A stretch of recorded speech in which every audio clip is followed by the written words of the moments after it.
There's another type of bobber that gives us a much more dynamic range when we're talking about fishing.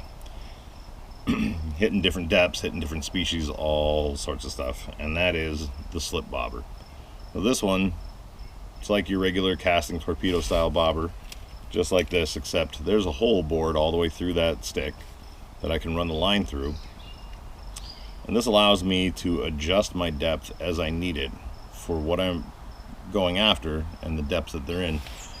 This one I used quite a bit, actually, chasing salmon up in the Ellensburg Canyon.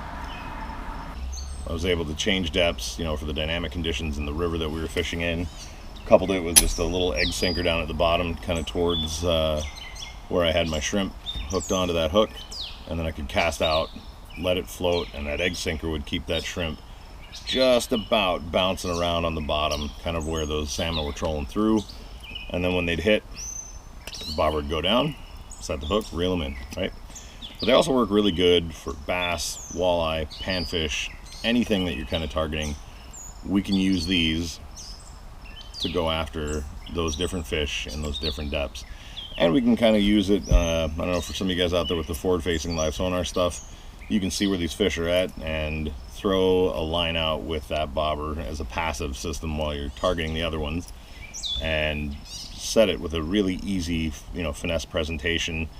A small jig head with a crawler on it, small jig head with a leech on it, or a plain octopus hook with a crawler or a leech on it. Either way.